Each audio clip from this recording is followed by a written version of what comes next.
Cuba vem aprimorando o seu sistema econômico, atualizando o modelo socialista. Eu não vejo risco de abandonar o socialismo e criar um novo capitalismo. Cuba é o único país das Américas que, constitucional e estruturalmente, garante a toda a população os 3 direitos humanos fundamentais: alimentação, saúde e educação. Você tem um espírito de resistência muito forte. Agora, realmente não é fácil. É uma luta de Davi contra Golias. A situação grave que Cuba enfrenta hoje é 95% culpa do bloqueio, mas 5% foram equívocos da Revolução.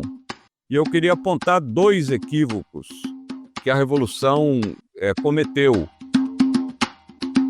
Salve, salve, meu povo! Dando início ao 2º episódio da nova temporada do podcast Dilemas do Sul, uma iniciativa do Instituto Tricontinental de Pesquisa Social, Alba Movimentos e Assembleia Internacional dos Povos. Eu sou Giovanni Del Prete e a cada episódio sempre estou acompanhado de 2 ou 2 convidadas super especiais para bater um papo sobre os desafios das nações e dos povos do Sul Global. Tudo isso da forma que você já sabe, leve e didática, para ouvir indo para o trabalho, no ônibus ou até mesmo fazendo aquela faxina em casa. Estamos juntos todas as penúltimas quartas-feiras de cada mês e vem com a gente! Há 64 anos, o então presidente estadunidense John Kennedy assinou a Ordem Executiva 3447, estabelecendo um bloqueio total ao comércio de uma pequena ilha caribenha de apenas 7,5 milhões de habitantes. O embargo a Cuba é considerado a sanção mais longa da história moderna, 64 anos de bloqueio. Ao longo desse período, já se passaram 13 mandatos presidenciais pela Casa Branca. Todos tentaram, mas nenhum deles conseguiu derrubar o Estado socialista. Os bloqueios vêm se intensificando cada vez mais ao longo do tempo. O último e mais feroz de todos, imposto pelo governo Trump no início deste ano, pretende colapsar de uma vez por todas a economia da pequena ilha caribenha, com o objetivo de sufocar o governo socialista cubano. As medidas estrangulam o fornecimento de energia e petróleo a Cuba, porque impõem sanções a qualquer país que forneça petróleo e combustíveis para o povo cubano. O resultado disso? Escassez de combustível. Esta escassez gera impactos na vida cotidiana do povo, limitando o transporte e serviços essenciais, causando apagões diários. E se não tem energia, também não tem bombeamento de água. Não chega a água adequadamente nas torneiras das casas.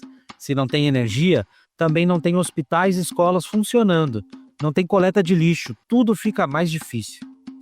Desestabiliza, inclusive, a produção de alimentos, porque limita o acesso a insumos como fertilizantes e sementes. Como consequência, fica difícil até de usar tratores e outras máquinas agrícolas para a produção e a colheita de alimentos. As chamadas medidas coercitivas unilaterais, que é um nome chique para dar para o bloqueio, dificultam também a importação de matérias-primas essenciais para a produção de remédios, antibióticos, anestésicos e medicamentos e tantas outras coisas. A gente está falando aqui da pior crise econômica que atravessa a Revolução Cubana desde o seu início. Diante deste quadro drástico, fica a pergunta: Cuba irá resistir a essa ofensiva máxima do maior império que a humanidade já conheceu? E para nos ajudar a entender melhor a situação e os desafios de Cuba, como também as medidas que o governo comunista vem tomando para sair dessa situação, entender qual é a estratégia dos Estados Unidos, convidamos nada mais e nada menos do que o nosso amigo Frei Beto. Seja muito bem-vindo, Frei Beto. Muitíssimo obrigado por aceitar o convite e estar aqui com a gente hoje. Bem, muito obrigado pelo convite. Para mim é uma honra poder partilhar com a Mônica Valente nossas impressões e análises de Cuba e, sobretudo, falar com o público da Tricontinental. Maravilha. Frei Beto também é o nosso frade dominicano brasileiro, religioso, referência internacional da teologia da libertação, é escritor, ativista social e autor de inúmeros livros, entre eles Fidel e a Religião. E para nos ajudar a compreender esse emaranhado de coisas, uma outra convidada ilustríssima aqui conosco, Mônica Valente. Muito bem-vinda também, Mônica. Estamos muito honrados com a sua presença aqui com a gente hoje. Giovanni, Frei Beto, pessoal do Tricontinental, a honra é toda minha de poder estar participando aqui e ainda mais na companhia do Frei Beto, que é uma referência de vida para mim. Muito que bem. Mônica Valente é secretária executiva do Foro de São Paulo e também cumpre tarefas como diretora da Fundação Perseu Abramo. Bom, sem mais delongas, vamos ao que interessa. Como eu disse na abertura, não há como negar a existência de uma crise energética e alimentar que são brutais para o povo cubano por conta dessas sanções dos Estados Unidos. Por mais que o povo cubano já tenha mais do que provado sua resiliência, seu apoio ao governo, sua convicção pelo socialismo, Frei Beto, aqui queria te perguntar, numa análise fria e objetiva, Cuba resistirá à pressão dos Estados Unidos? Bem, eu creio que seria conveniente esclarecer também um dado da minha relação com Cuba. Desde 1981 que eu trabalho em Cuba, vários tipos de trabalho que me leva periodicamente à ilha. Desde 2019, por exemplo, eu já trabalhei em outras atividades, mas desde 2019 eu trabalho com a FAO num plano de soberania alimentar e educação nutricional. Isso me leva 5, 6 vezes por ano à ilha. Esse ano eu já fui 2 vezes, na última semana de fevereiro e na terceira semana de março. E tenho várias viagens programadas até o fim deste ano. Então eu tenho tido essa oportunidade de conhecer muito detalhadamente o que está se passando hoje em Cuba, sentir a reação das pessoas. Eu diria primeiro o seguinte: a experiência do Irã mostrou que quando um país é atacado de fora para dentro, esse ataque faz com que o povo se una, ainda que internamente haja divergência entre as pessoas e os grupos políticos. No Irã, nós vimos aquelas manifestações que, inclusive, resultaram muitas vezes no massacre de várias pessoas, muitos mortos, etc. Mas no momento em que o Império dos Estados Unidos atacou, esperando que as pessoas fossem ocupar o Palácio do Khomeini, o Palácio Presidencial, o Palácio do Poder, e instalar um novo regime, isso não aconteceu. Pelo contrário, o povo se uniu numa resistência heróica que perdura até agora. E a mesma coisa eu vejo em Cuba. Cuba já passou por tantas pressões desde a invasão da Baía dos Porcos, em 1961, em que os americanos tentaram, através da mobilização de mercenários, muitos deles cubanos, outros guatemaltecos, enfim, os americanos não puseram pessoas nascidas nos Estados Unidos. Eles utilizaram como bucha de canhão mercenários que foram treinados pela CIA e invadiram Cuba e foram sumariamente derrotados pela resistência do povo cubano. Quando houve o período especial, no ano de 1990 até 95, devido à queda do Muro de Berlim, também se esperava que, com a desagregação da União Soviética, que Cuba fosse se reintegrar, como fez a Rússia, no sistema capitalista. Isso não aconteceu. Apesar das dificuldades, o povo resistiu e conseguiu se soerguer. E agora eles estão enfrentando uma crise incomparavelmente mais grave do que todas as anteriores. E sem saber o que passa na cabeça do Trump, porque é imprevisível, e que tipo de atividade que ações terroristas o Império utilizará para agredir Cuba. De qualquer modo, eu sinto uma reação muito forte. Se há uma insatisfação pela situação de crise que se vive, como você descreveu aí, a falta de combustível, de energia elétrica, mas apesar disso eu sinto uma reação, uma mobilização muito forte em relação à possível agressão externa. O que ocorreu na Venezuela, eu estou seguro que não ocorrerá em Cuba. Diz aí, Mônica, passo para ti já. Eu encontrei com o Frei Beto lá nessa terceira semana de março, ele estava saindo e eu estava chegando, né, Frei? Exatamente. E também peguei um apagão em Havana, mas eu tenho a mesma sensação que o Beto descreveu. É lógico que há insatisfação do povo com essa situação, porque é muito grave ficar sem luz 12, 14 horas por dia, com toda a repercussão que tem na vida das pessoas. E Cuba, que é conhecida pela excelência no atendimento em saúde, pela excelência do seu serviço educacional, está tudo muito comprometido exatamente pelo bloqueio energético, que é um bloqueio criminoso. Mas a minha sensação é de que eles sabem exatamente desse inimigo externo, que é muito poderoso, mas que também acende no povo cubano esse sentimento de pátria, de soberania, que é um sentimento muito forte que existe na alma do cubano e da cubana. Você tem um espírito de resistência muito forte. Agora, realmente não é fácil. É uma luta de Davi contra Golias. Ainda queria explorar um tantinho mais sobre esse tema do impacto do bloqueio contigo, Mônica, porque essas medidas dos Estados Unidos forçaram a Cuba a negociar e adotar medidas de abertura econômica, buscando uma sobrevivência financeira, permitindo o comércio com empresas americanas, inclusive que cubanos, americanos investissem em empresas cubanas, por exemplo. Recentemente, Cuba também aprovou um decreto que permite a criação de empresas mistas entre o Estado e o setor privado. Desde 2021, o governo legalizou pequenas e médias empresas privadas. Vem toda uma movimentação de buscar saídas. Queria te perguntar, por um acaso, essas medidas que Cuba vem tomando significam que Cuba está restaurando o capitalismo? Olha, Giovanni, nem de longe.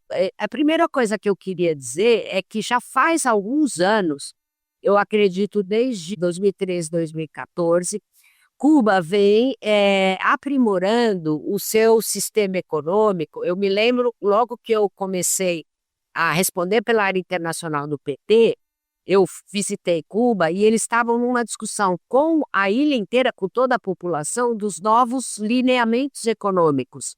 Já nessa época, existiam algumas modificações no sistema econômico de Cuba, atualizando o modelo socialista, porque também o mundo mudou ao longo desses últimos anos. E, recentemente, Cuba tem tomado muitas iniciativas nesse sentido de aprimoramento do próprio sistema.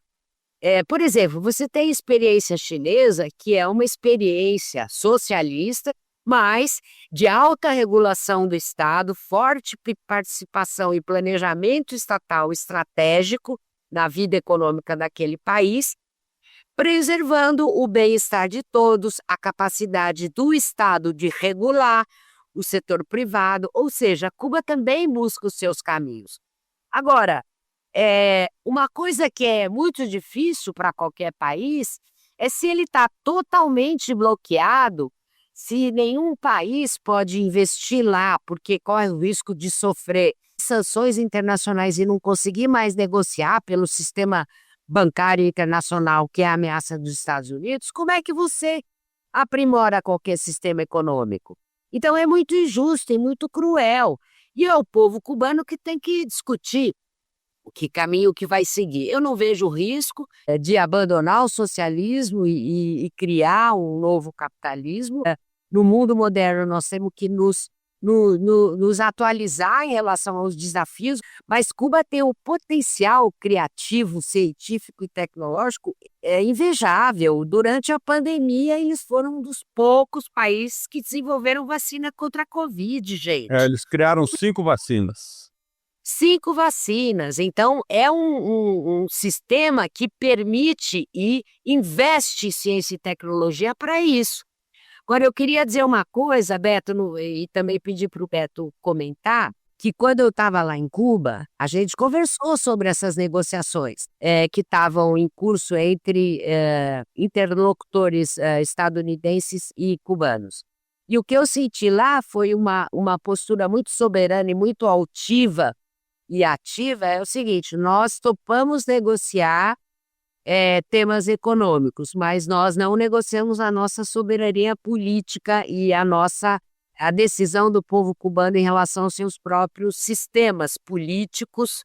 E eles têm feito processos importantíssimos do partido, como eleições, aprofundamento da participação popular, eleições municipais. Teve recentemente, é que a nossa imprensa não publica nada disso. Quando eu digo, outro dia falando com os amigos, teve eleição municipal ano passado, para as autoridades municipais em Cuba. Aí o pessoal fala assim, mas como teve eleição em Cuba?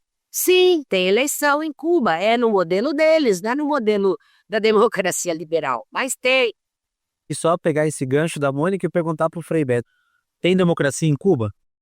Eu tive várias conversas com autoridades cubanas, sobretudo com Fidel, de quem fui muito amigo, e com o Díaz-Canel, atual presidente, sobre essa questão da democracia. Primeiro, eu considero que democracia não é só participação política, mas, sobretudo, partilha econômica. E nós, no Brasil, por exemplo, temos uma democracia virtual. Nós vamos às urnas, escolhemos em quem votar, mas nós somos completamente excluídos das decisões econômicas e, sobretudo, da famosa partilha do bolo econômico. Cuba é o único país das Américas que, constitucional e estruturalmente, garante a toda a população os 3 direitos humanos fundamentais: alimentação, saúde e educação. Todo o produto interno bruto de Cuba é revertido em benefício da população.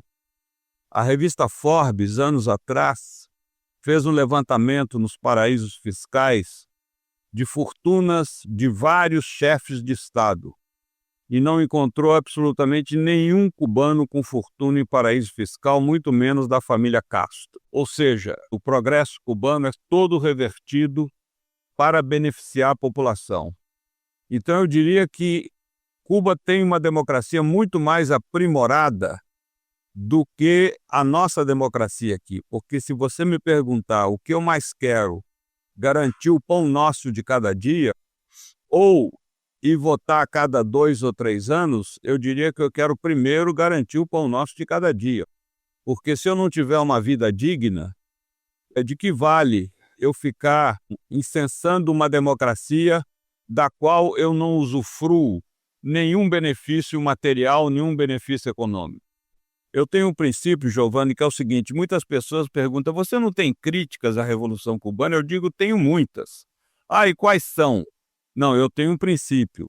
Amigos eu critico, inimigos eu denuncio. Então as críticas que eu tenho, eu digo lá em Cuba para eles. E não vou dizer aqui para a mídia de direita explorar. Mas vou colocar algumas das minhas posições. Eu sou contra o partido único. Em Cuba existe um partido único.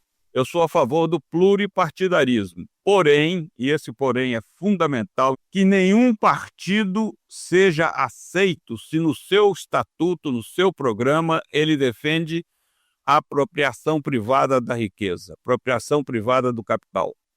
Aí ele tem que ser impedido de se inscrever no sistema democrático do país. Tem que comprovadamente estar a serviço do bem comum e não de uma classe ou de uma casta, como acontece aqui na nossa democracia virtual. Por outro lado, eu reconheço também que a população cubana, como a Mônica falou, ela participa do processo eleitoral. Ela elege os intendentes, que são os prefeitos municipais, ela elege os vereadores, que são os deputados municipais, elege a Assembleia Nacional, unicameral, em Cuba não tem, como aqui, bicameral, que é Câmara dos Deputados e Senado, que por sua vez elege o Conselho de Estado, que por sua vez elege o Presidente da República. Então é um sistema democrático, como em muitos países do mundo existe o mesmo sistema, com a diferença que no caso de Cuba há um partido único, que é o Partido Comunista. Eu queria acrescentar o seguinte: a situação grave que Cuba enfrenta hoje 95% culpa do bloqueio. Eu poderia aqui passar a noite dando exemplos. Eu vou dar 2 exemplos do que significa o bloqueio. Como é que é a marcação do governo dos Estados Unidos. Um cientista cubano foi à Alemanha comprar um dispositivo que se coloca no ouvido do bebê recém-nascido, e esse dispositivo permite ao médico saber se ele tem tendência à surdez. Cuba estava interessado nesse aparelho. Só que a fábrica na Alemanha disse: esse dispositivo contém um componente que vem dos Estados Unidos, nós importamos de lá. E não podemos vender para Cuba porque senão eles cancelam esse fornecimento desses dispositivos e a fábrica tem que fechar. Assim chega a marcação do bloqueio. Claro, os cubanos compraram um dispositivo desse, souberam reproduzir em Cuba, né, como no caso das vacinas. Cuba não tinha recurso para comprar vacinas de Covid, então seus cientistas, médicos, biólogos, enfim, criaram 5 vacinas. A última delas, a 5ª, foi a que eu tomei, uma vacina nasal, porque não havia seringas. Então eu falei que 95% é culpa do bloqueio, mas 5% foram equívocos da Revolução. E eu queria apontar 2 equívocos que a Revolução cometeu. Primeiro, a excessiva dependência da União Soviética. Ninguém esperava que a União Soviética fosse desaparecer. A União Soviética assumiu Cuba como um bairro de Moscou, porque a população naquela época de 7, 8 milhões de habitantes, pouco significava para o peso econômico da União Soviética, e interessava para a União Soviética também a geopolítica. A distância entre Miami e Havana é de 150 quilômetros apenas. Quando desapareceu a União Soviética, Cuba ficou sem batatas, porque era mais barato importar batata da Alemanha Oriental do que cultivar em Cuba. E diga-se de passagem, Cuba é o único país agricultável de todo o Caribe. Os outros não têm as extensões de terra que existem em Cuba. Mas Cuba enfrenta outro problema, que também foi um cochilo da Revolução, quer dizer, não se fez essa avaliação.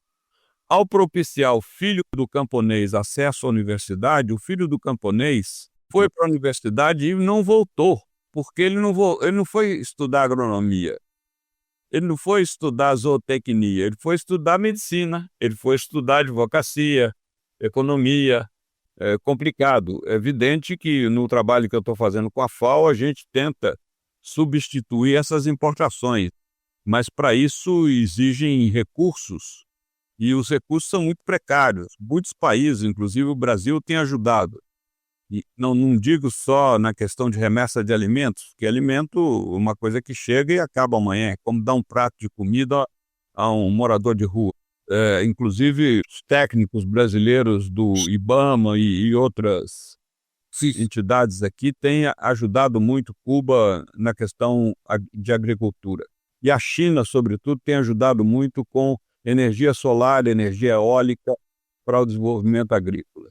A gente sempre percebe essa dificuldade das pessoas entenderem o impacto que é um país bloqueado, nesse caso, por mais de 6 décadas. Aqui no caso brasileiro, a gente passou, olha, por um pedacinho só disso, que foram as tarifas do Trump, já gerou no Brasil toda uma reação de soberania, que era um pouco o que mencionava Frei Beto no início, dessa capacidade que um ataque estrangeiro, um tarifaço do Trump, a capacidade que ele também, né, a contradição que gera para os próprios Estados Unidos, que é uma unidade do povo que se vê atacado em defender seu país e defender a sua pátria. Mas ainda nesse exercício de entender o impacto do bloqueio contra Cuba, e aproveitar o microfone aberto para recomendar para todo mundo que está ouvindo o dossiê de número 86 do Tricontinental. O título é Guerra Imperialista e Resistências Feministas no Sul Global, porque aí está um estudo bem detalhado com diferentes países, Cuba, Venezuela, o Irã, 1/3 dos países do mundo são alvo de bloqueio dos Estados Unidos, e aí uma pesquisa que o Tricontinental fez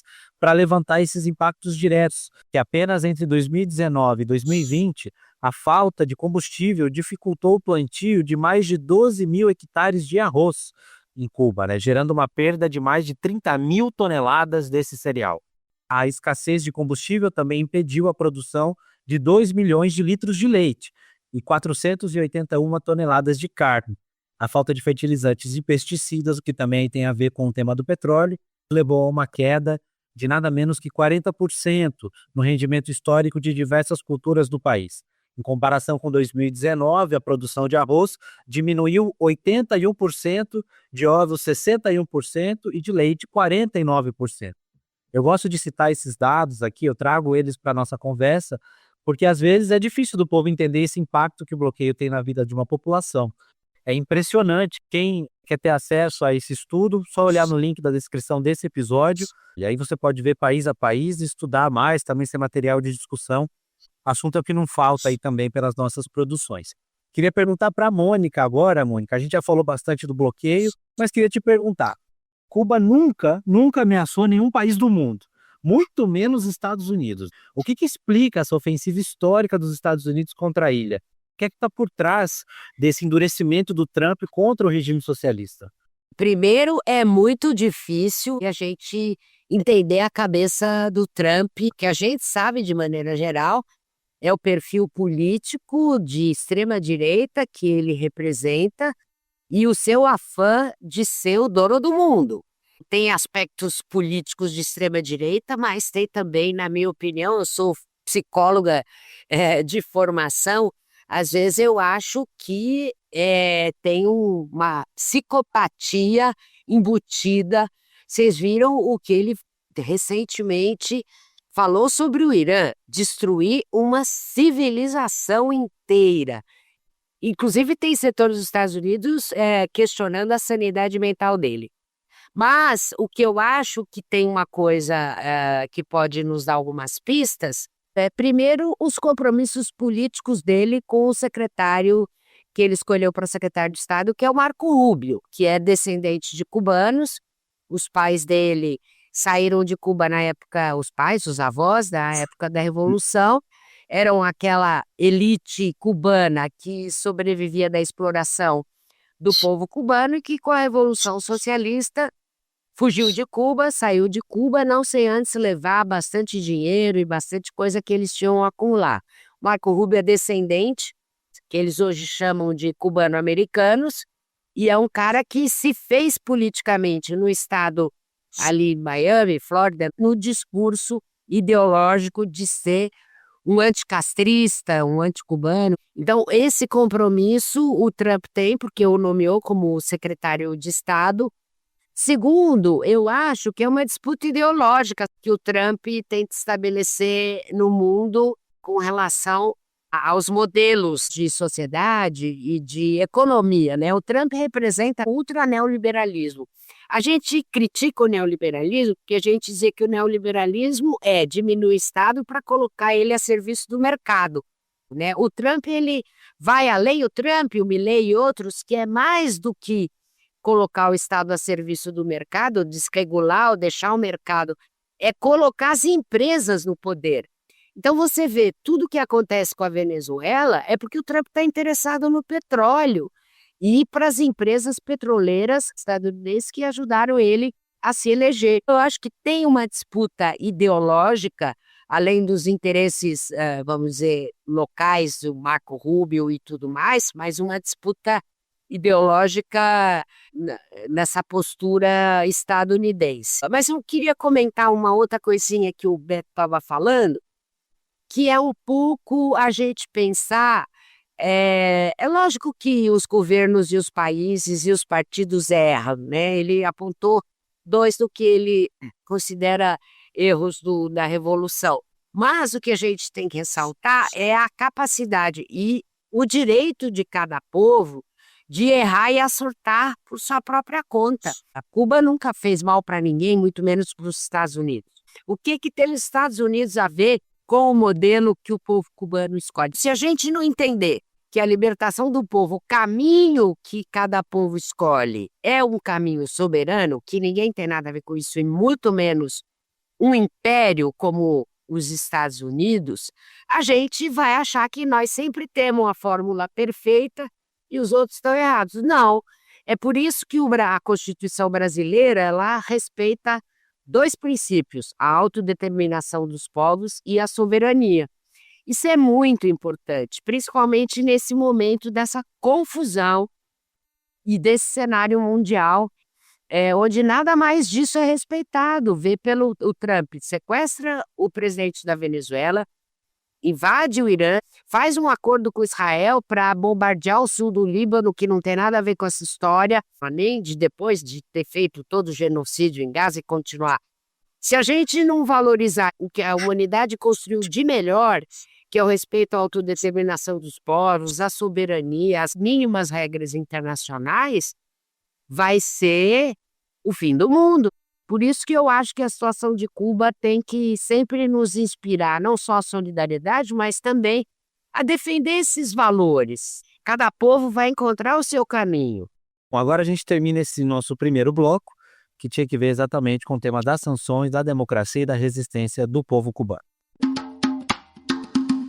Começando agora esse segundo bloco, com o tema da solidariedade internacional, trazer essa conversa mais para o Brasil. Os governos Lula 1 e 2 e o governo Dilma foram marcados por uma forte aproximação política e de um apoio ao desenvolvimento cubano. O Brasil financiou infraestruturas na ilha, como o Porto de Mariel via BNDES, programas que visavam também a construção da soberania alimentar no país, o próprio programa Mais Médicos, importantíssimo para suprir uma demanda de médicos para o povo brasileiro e importante para a entrada de divisas para o povo cubano. E perguntar para o Frei Beto o que mais que o Brasil poderia fazer por Cuba num momento como esse.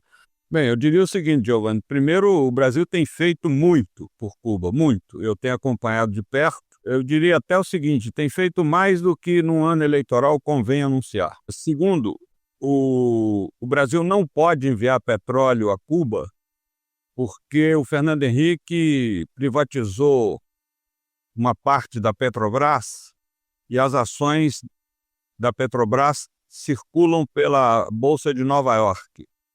Isso cria um impedimento para que a Petrobras envie petróleo solidariamente. Tem que vender, não pode doar.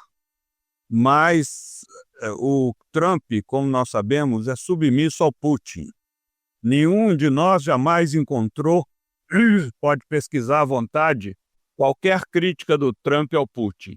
E, inclusive, até na posição em relação à Ucrânia, por incrível que pareça, né, para o horror da Europa, do pessoal da OTAN, o Trump fica do lado do Putin e não do lado do Zelensky. Por isso que hoje o único país que está conseguindo enviar combustível para Cuba é a Rússia.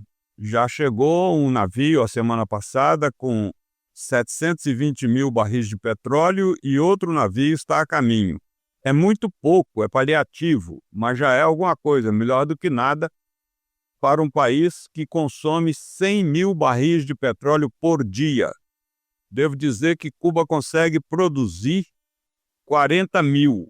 Cuba tem petróleo cru, aprendeu a refinar e tem outros recursos energéticos como termoelétricas, eólica, solar, etc. Isso aí supre 40% da demanda de energia do país, mas 60% estão a descoberto. Esses 40% priorizam áreas vitais, como hospitais, por exemplo. Existe uma frota de veículos, né, vans e ônibus, que asseguram atendimento médico à população cubana, que é absolutamente gratuito, né? Em Cuba não há necessidade de se pagar em nenhum serviço médico, desde procurar uma aspirina até uma cirurgia complexa. Também no ensino, da creche até o segundo grau, isso é assegurado, mesmo com a crise energética. Já as universidades estão fechadas e as aulas são online. E não há condições de mobilizar os estudantes, a não ser aquelas escolas onde há um sistema de internato, como a Escola Latino-Americana de Medicina, onde há muitos brasileiros estudando em Cuba. Então, ali, sim, porque é um sistema de internato, então a aula é presencial. Os demais, as aulas são online. Queria dizer também que há uma campanha muito forte, não só do governo brasileiro que tem enviado para Cuba muitos alimentos, também o governo do México, o governo da Colômbia, o governo do Uruguai, quer dizer, os governos progressistas da América Latina têm sido muito solidários com Cuba. Mas há uma campanha movida aí pelo Instituto Cultivar, que é vinculado ao MST, para a compra de medicamentos. O Instituto Cultivar tem tido condições de adquirir os medicamentos a preço mais barato e remetê-los a Cuba. Já foi uma primeira remessa de mais de R$ 1 milhão em medicamentos por via aérea e agora segue uma segunda remessa. Ainda nessa linha da solidariedade internacional, perguntar para a Mônica, e a China e a Rússia nessa história?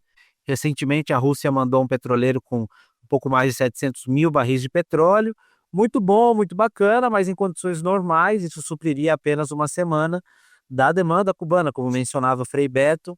Mônica, na sua avaliação, qual é o papel que poderia ou que deveria jogar mais esses dois países, China e Rússia em específico, no que diz respeito a essa solidariedade com Cuba? Olha, uma coisa bem importante que a China está ajudando muito, muito Cuba é o tema da transição energética. É porque a China está operando uma transição energética lá através das placas solares e das baterias, lá na própria China, e eles têm muita tecnologia e know-how para a instalação das placas, armazenamento em baterias. A China está contribuindo muito com Cuba nesse sentido. Inclusive, uma das campanhas, diversas organizações brasileiras, o MST também está nessa, a CUT, as centrais sindicais, é a arrecadação de dinheiro junto à Câmara de Comércio Brasil-Cuba para aquisição de placas solares e baterias. Isso, inclusive, vai ajudar Cuba no futuro a depender menos dos combustíveis fósseis, de refinarias e de poder ter combustível, porque uma das coisas que existe em Cuba é sol. O que precisa é aprimorar os sistemas e também poder adquirir baterias, porque não basta ter a placa solar, porque isso garante fornecimento de energia durante o dia, mas à noite você precisa ter acumulado aquela energia captada em baterias para poder manter os sistemas elétricos em funcionamento. E mesmo ressaltar o que o Beto falou sobre a ajuda brasileira, né, via Ministério da Saúde, via o Ministério da Agricultura. Esses dois ministérios operam através dos órgãos multilaterais, através da FAO, também da OPAS, que é a Organização Pan-Americana da Saúde aqui nas Américas, na doação de medicamentos e alimentos. E a Rússia com essa contribuição mais específica, mais recente, com relação ao tema de envio dos navios. Agora, nós precisamos batalhar, além da solidariedade concreta, que faz muita diferença, ter uma semana a mais de energia, para quem passa 14, 15 horas sem energia por dia, faz uma grande diferença. Mas essa coisa da gente fazer a disputa das ideias. Não é porque, veja bem, o que os Estados Unidos está fazendo com Cuba, pode fazer com qualquer país. Aliás, aplicou medidas coercitivas unilaterais e continua aplicando na Venezuela e agora está arrefecendo porque sequestraram o presidente. Aplicou medidas coercitivas unilaterais contra o Irã, contra a Rússia. Há recursos imensos, tanto do Irã quanto de Venezuela, quanto da Rússia, bloqueados na banca internacional, ouro. Isso que eles estão fazendo com esses países, em especial com Cuba, eles podem fazer com qualquer um e nós não podemos permitir. A campanha de solidariedade a Cuba, ela também tem o papel de nos ajudar a construir um outro tipo de opinião pública. Aliás, no caso de Cuba, a ONU, todos os anos, aprova o fim do bloqueio. Só tem 2 votos contrários. Estados Unidos, que sempre vota contra, porque é o autor do bloqueio, e Israel. Todos os outros países votam a favor do fim. Bem lembrado. Do fim do bloqueio. Nós temos que atuar e a ONU precisa ser reformada para ela voltar a ter um papel minimamente à altura dos desafios que a humanidade está sofrendo. Nós não podemos admitir um bloqueio para um país que não fez mal nenhum a ninguém. Pelo contrário, só mandou médico e professor para o mundo. Agora a gente está chegando nos finalmente desse segundo bloco, que tinha que ver mais com a solidariedade internacional. E agora a gente passa para o nosso terceiro bloco. Queria ver uma curiosidade sobre o processo interno cubano, com o Frei Beto, que conhece muito o povo ali, com muito trabalho, desde os anos 80, trabalhando com o povo cubano. Te perguntar, Frei Beto, como que a juventude cubana tem reagido a todo esse processo do bloqueio, de resistência? Olha, eu constato 3 segmentos na juventude cubana. Primeiro, um segmento que é o majoritário de apoio à revolução, um segmento que está associado à juventude comunista ou a outras organizações. Há uma multiplicidade enorme de organizações em Cuba, de caráter artístico, cultural, que não são filiados ao Partido Comunista, mas são afinados com a Revolução. Então, há muitos setores jovens mobilizados em defesa da Revolução, contra o bloqueio. Há um segundo segmento que apoia a Revolução, mas não vê perspectiva de futuro diante da crise que Cuba enfrenta no momento. Então, procura sair do país, não por razões políticas, mas por razões econômicas. Inclusive, um dos países preferenciais dessa migração é o Brasil, via Guiânia. Há muitos jovens cubanos saindo do país, né, são profissionais qualificados, porque o ensino em Cuba é de alta qualidade, que migram para outros países, Espanha, enfim, depende dos recursos que eles dispõem para fazer esse movimento. E tem um terceiro segmento, que é o segmento minoritário de quem é contra a Revolução. São alguns que fazem manifestações, como aquela que houve recentemente no centro de Cuba, de queimarem, provocar um incêndio na porta da sede do Partido Comunista local. Então você tem esses 3 segmentos nítidos. O governo não tem nenhum problema com as contestações, desde que elas não sejam violentas. Então aí sim, como acontece aqui também, são enquadradas na categoria de crimes. E aí há uma severa punição. As leis cubanas são muito pesadas. E isso tem levado a alguns setores que extrapolam a insatisfação, deixa de ser uma insatisfação meramente política e querem partir para a violência. E, sem dúvida nenhuma, por trás dessas ações está a atuação da CIA. A CIA nunca deixou de operar em Cuba, ainda mais agora que, desde o governo Obama, houve reatamento das relações diplomáticas entre Cuba e Estados Unidos. E existe uma enorme embaixada dos Estados Unidos em Havana, com um número enorme de funcionários. Mas, Frei Beto, também aqui aproveitando ainda nesse bloco, sobre a inspiração que é Fidel, né?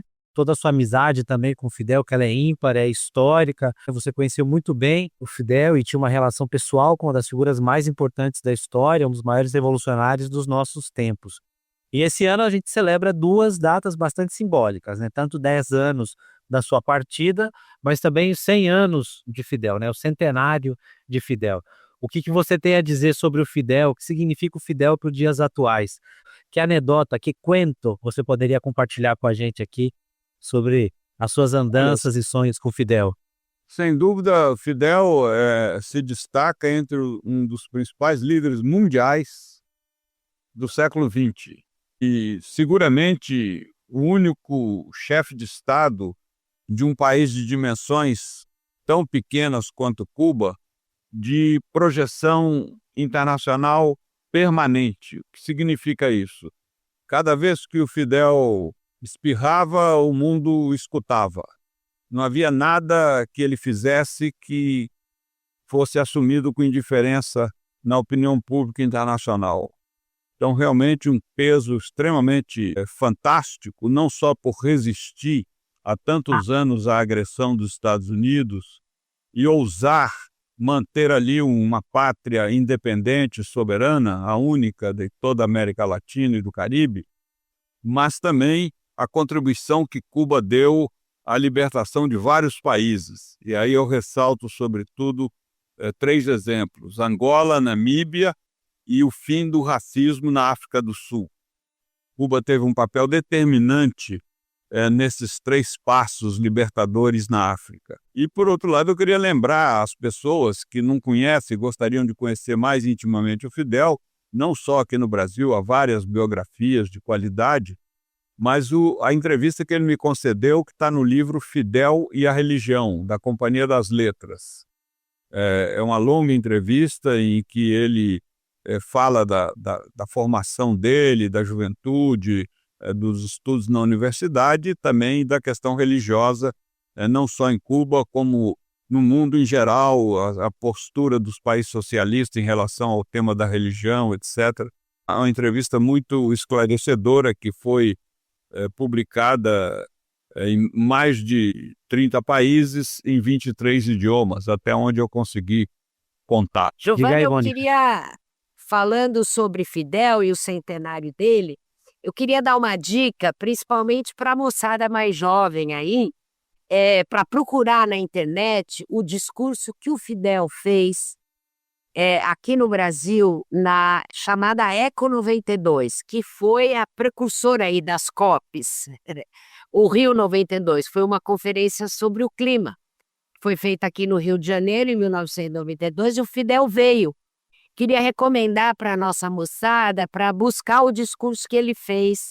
Tudo que nós estamos vivendo hoje, em termos das emergências climáticas, das mudanças das repercussões negativas para o mundo, e todas as agruras, né, que o capitalismo desenfreado trouxe ao mundo, o Fidel já previu em 1992. Gente, não há como agradecer essa prosa com vocês hoje, de verdade, de coração. Muito obrigado. Mas como vocês já sabem, chegou a hora da nossa dica cultural.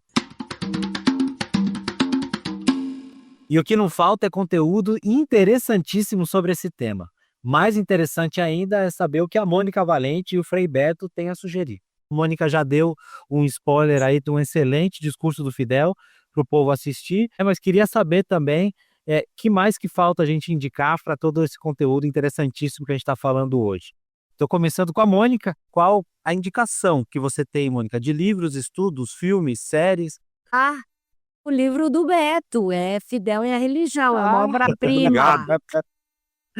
Muito bem, quem muito não bem. leu, leia, é muito legal, gente. Muito obrigado. Você conhece, porque assim, além do conteúdo da própria entrevista, o personagem Fidel Castro aproxima ele da gente e torna ele essa pessoa tão querida pela humanidade. Nunca foi um ditador, sempre foi uma pessoa com um profundo amor pela humanidade. E o Beto capturou isso nesse livro da entrevista com o Fidel. Essa é a minha dica.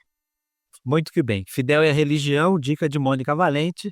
E já passar a bola para você, meu camarada Carlos Alberto Frei Beto. Já estou com a caneta e o papel na mão para tomar notas aqui e saber que dicas que você tem aí para quem quer aprofundar nos estudos sobre Cuba. Olha, eu recomendo o livro do Fernando de Moraes sobre os 5 heróis cubanos, né? Os Outro cubanos livraço. foram para os Estados Unidos durante o ano. Os últimos soldados da Guerra Fria. Exatamente. Esse livro mostra como Cuba sempre foi comprometida com o combate ao terrorismo. E, infelizmente, Bela o Trump dica. hoje incluiu Cuba num dos países promotores de terrorismo, o que fez decair muito o número de turistas europeus para Cuba, porque agora eles passam a ser considerados, supostamente foram a Cuba fazer treinamento terrorista, veja só. Mas esse livro é muito importante, né? Os Últimos Soldados da Guerra Fria, do Fernando Moraes, da Companhia das Letras. Muito que bem, queria agradecer enormemente as dicas, a contribuição dos dois. Dizer que a gente está chegando ao fim de mais um episódio da segunda temporada do podcast Dilemas do Sul. Lembrando que se você gostou desse episódio, gostou desse dilema, aproveita e indica o nosso podcast para aquele seu amigo ou amiga que quer entender mais sobre o assunto. O Dilemas do Sul é apresentado por mim, Giovanni Del Prete, sempre com a participação de 2 ou 2 convidados mais do que especiais sobre o tema do dia. A direção, a produção e o roteiro do podcast ficam sob a responsabilidade do Luiz Felipe Albuquerque. A trilha sonora, edição e sonorização são do Emerson Ramos. Até a próxima. Até a próxima. Tchau, Muito gente. obrigado.